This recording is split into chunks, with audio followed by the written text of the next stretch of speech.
It's Clark and Perry on the case. Da-na-na-na. Clark and Perry do what it takes. Da-na-na-na. Clark and Perry investigate. The activities and interests of local artists in the Windy City's finest throughout both Lethbridge and Medicine Hat, Alberta. Available on TELUS Optic TV on demand, VidFlex, YouTube, and more for limited time only. Terms and conditions apply. Da-na-na-na. On the nature of how you can build something up in your mind so much to the point where your whole life is defined by you achieving a certain goal, and then it's fairly anticlimactic when it happens. My story just essentially was that. So I wrote this very long philosophy of mind exam. It was the very last, it was like the 40th class of my undergraduate program.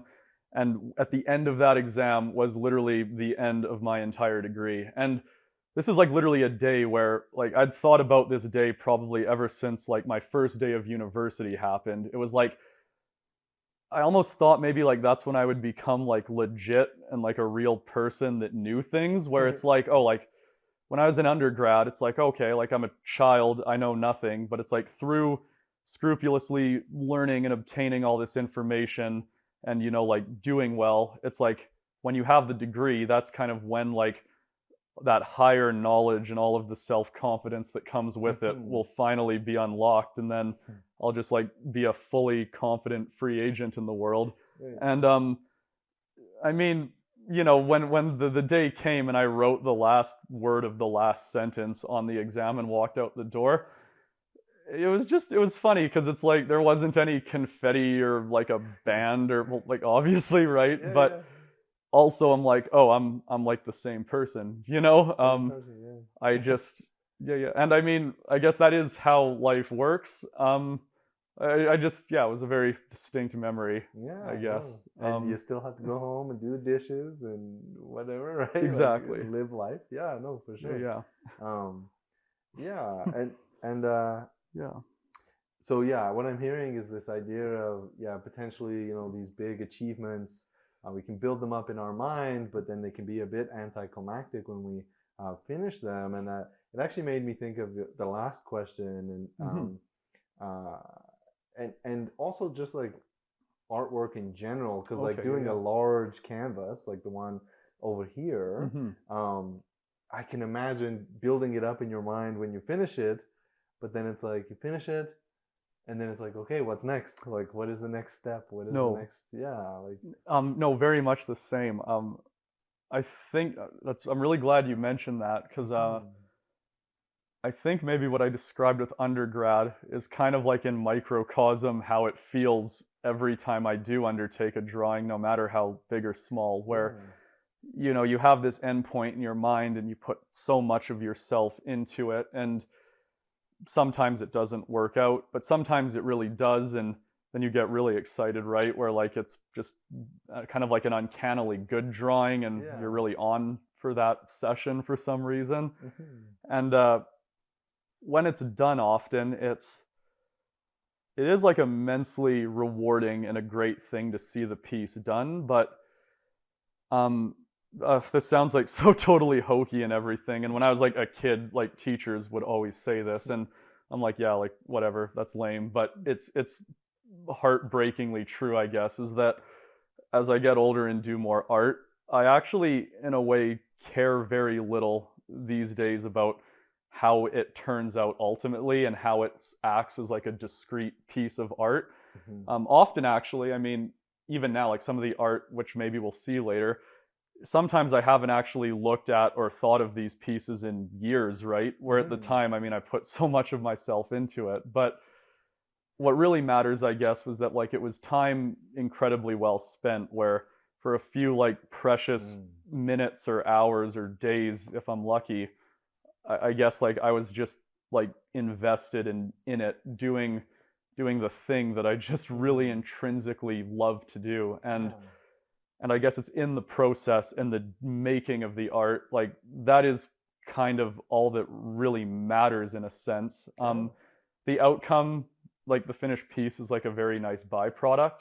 I mean, it's always kind of gratifying to like put something in your portfolio, but in a way, like it's kind of just when you're doing the art itself and you're invested in it. I think that's for me like why I keep coming back to it, and that's that's kind of like the elusive thing I'm always like going after, I suppose, like just trying to re-enter that like blissful mind state where I'm just doing the thing that I've kind of really come to love doing over my life. Yeah. No, that's awesome. Yeah. And like there's lots in there, and like one of the images that came to mind was that idea of time really well spent. And I think that's really beautiful in terms of like either painting or drawings, because it's like it's almost like your receipt for that time. Okay. You know Yeah. what I mean? And I just think that's a really neat way, you know, even this painting here, you know, you looked over and you're like, okay, April of this year. And I'm like, it's like a receipt almost. And I just found that really fascinating. But yeah. No, I've never thought of it in the terms of like a receipt, but I really like that.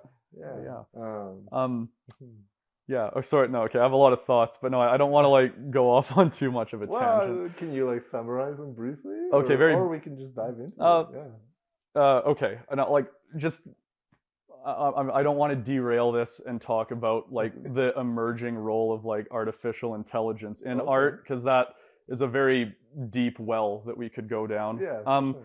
And this also articulates with maybe some of the doom scrolling that I've been doing as an artist, right? No, okay, I don't want to take up too much time on this, but I think just a thing that's kind of been bothering me about a lot of the discourse of like the use of AI in art and what it means for artists.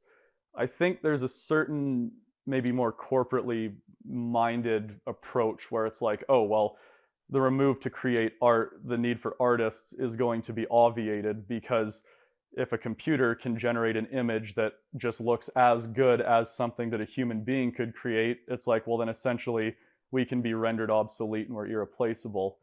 And like, I guess maybe in a certain regard when it comes to art as like a form of labor, if you're a commercial artist, there are very important discussions and things that need to be done, like determining how AI and humans are going to work with art. But I think the core of that statement that like if a computer program can make art as well as humans, there's no need to create art anymore. I think for maybe the discussion we just had, I fundamentally disagree, because let's say if tomorrow, like, you know, like DALL-E or Midjourney or something could create art just every bit as like incisive and inspiring as like one of the great artists, people would still do art, I think, because it's just like an intrinsically good thing to do. It's like, I mean, it's literally like a part of, well, the human experience, if you want to say it in really dramatic terms.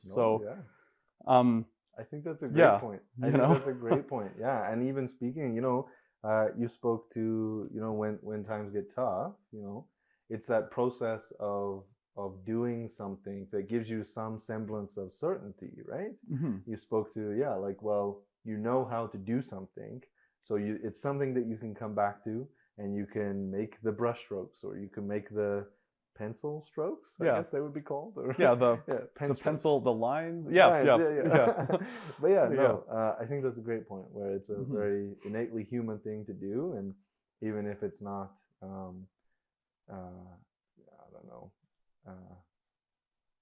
don't know the term, but if it can't be used to make money, I think there's value beyond that. Exactly. Just as human beings, for sure. No, exactly. And I think it is like there is art as like a commercial venture, and there are people who make a living as artists, where, well, then yes, I guess like the output or the product, which is such like I don't like to use that word in in terms of art, but you know, when I guess like a economic transaction is concerned, it is the product that matters. But art is so much more than a strictly commercial enterprise, I think. Awesome. Anyways, so sorry not to like go too much off on that, but I think that was deeply insightful and articulate thought. I appreciate it. But if we were to get back to our certainly here, let's see. If you could travel anywhere, where would you go? Oh man. So I think one of the first places I would go, there's a lot of places, but it would be Italy, probably. I guess for like a few reasons. On the one hand, it would definitely be for the art. I mean, there's such like a rich history of art there. I mean, see the museums, see the, well, you know, like the landscapes and the area itself that inspired the art.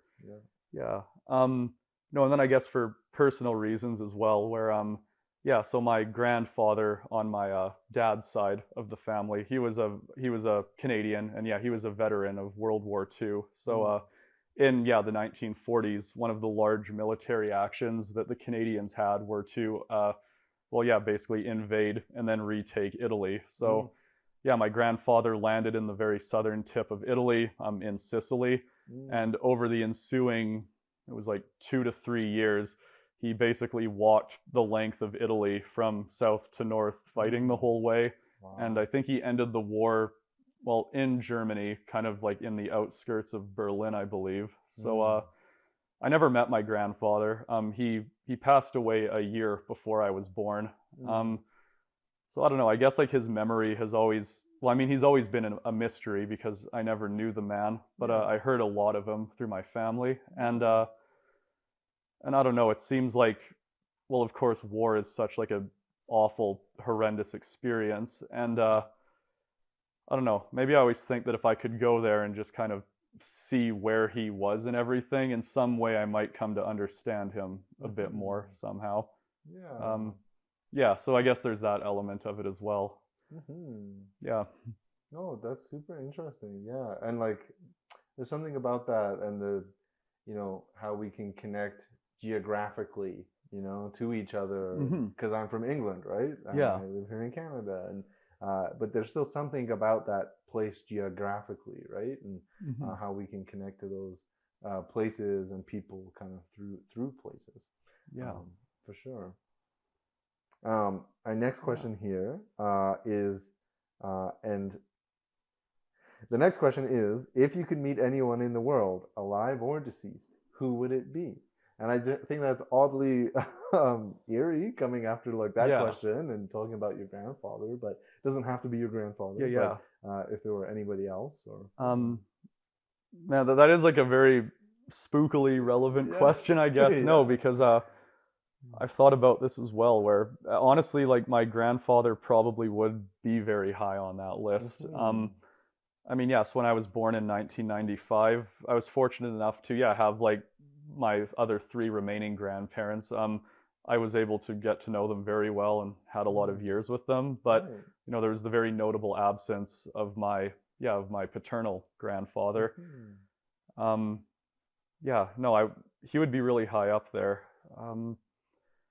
As far as like just like other people, you know, in general. Sorry, was that alive or deceased? You said? Yeah. Historical or present? Yeah. Historical or present? I feel like there's so many good choices for this, you know. Yeah. We could come back to it. Too, yeah. No, for sure. Yes. Okay. Let's come. Like, I want to come back to that for sure. For sure. How about, what is the best piece of advice you've ever been given? Oh man. Yeah. The best piece of advice I've ever been given. And it could be art related, like maybe from a class or something, or just life related. Yeah. The one that springs to mind right now is something that like my dad told me, I forget how many years ago, and I think it was in reference to mountain biking specifically. I'm a really avid cyclist, but awesome. But we've talked a lot, and I think it definitely has other applications for sure. But the advice is, don't look where you don't want to go. In the context of mountain biking, there's this weird phenomenon and I think most people, if you've ridden a bike, you know, like wherever you're looking on a bike, you wind up gravitating towards it. Even if you consciously like tell your brain that it's like, hey, I'm going to look over here, but like the rest of my body just keeps steering. Yeah. It doesn't work that way. You subconsciously fall in line with where you're looking. Funnily enough, I've heard that about skiing. Oh, really? Excellent. Yeah, yeah. Don't look at the trees, right? Yeah, Look for because the or else open you'll wind snow. up in the trees, right? Yeah. And I I've just wound remem- up in the trees a lot of times, metaphorically speaking, Totally. because I don't heed that advice as well as I should. Yeah. So, yeah. Yeah, no, that's a great piece of advice. And yeah. even like literally like anything, like driving, for example, if Oh. you're looking a certain way, you're gonna steer that Totally. way, right? And Yeah. even walking, like yeah, it's endless. And Mhm. I think it's a great metaphor, yeah, for just life. And yeah, do you think you've been able to like apply that in terms of like your life in any way outside of mountain biking, Yeah. I guess, or cycling? Oh man, I feel that like I've been able to like properly embody that advice to widely varying degrees of success throughout my life. I've been good with it sometimes. Others, no, not so much. Like I'll get very tired and stressed, and once again maybe have like a particularly bad like social media session where and then it's like you're totally not looking where like you want to go. So yeah, I keep trying, and yeah. No, that's the fair. best I can say. Yeah, no, that's totally fair. Yeah. Any ideas on the who you would want to meet? Yes. Overseas? Okay. Who I would want to meet. I have. Okay. Yes, I do have some people in mind, or like. Man. Okay, if I had to say, just for whatever reason, one person off the top of my head, because he was a huge fixation of mine in graduate school, was the late American author David Foster Wallace. Yeah, he wrote notable. He wrote Infinite Jest, which is probably his most notable work. Okay. Yeah, I mean his writing. I mean he wrote this like deeply. He wrote this very complex and like emotionally devastating like stuff. And I mean, and he was okay. Like I definitely don't want to like read too much into like the man himself from what he wrote, but yeah, I don't know. Like I think he, at least as a writer, he was tackling very difficult concepts. Just kind of like, in a way, kind of just like how to be like a decent, just person, like in the modern age. Kind of in like 21st century North America is his specific lens as the type of writer he was. And I think as we all can attest to, like that's actually that can be like a very difficult thing to do, I think, to like kind of like keep your head above the water and to like look after yourself, look after others, do no harm in your overarching role in society and everything. And I think a lot of his work, he was like struggling to find an answer of how to do it, but he never maybe quite got there, Yeah, I don't know. And some of his stories that I've read, I mean, the stuff he'll mention in them, it's at once so like cryptic and esoteric, but also on like a subconscious level, like perfectly understandable and very lucid. Right. But at the same time, it's like I want to know what he actually meant by some of this. Right. Kind of between the lines. Exactly. Yeah. And I mean, if I met him, he probably wouldn't tell me anyways, or couldn't tell me. But I'd like to talk to him all the same, I guess. No, yeah. That's really interesting, for sure. Yeah. I think our last question here, before we kind of venture into maybe showcasing some more of your work here, would just be, where did your artistic story begin? Yeah. I guess I've been drawing since I was very young. I think it's kind of hard to tell. I remember the first like distinct memory I've ever had of like drawing anything was I think I was in grade 1. So yeah, I was like 5 or 6 years old, and I went to my best friend's house after school one day. I was just waiting for my own parents to pick me up after work. And my friend's mom, she needed like an activity for us to do because we were being rambunctious and bothering her, I'm sure. So she just grabbed some, like printer paper out of like her husband's office, and then gave us some like random stationery, some pens she had lying around. And she's like, okay, well, do you guys like drawing? And in a way we're like, well, like, I don't know. So then we started drawing, and I just remember I forget what I drew. It was like I used a green like felt pen, and it was like something very mechanical.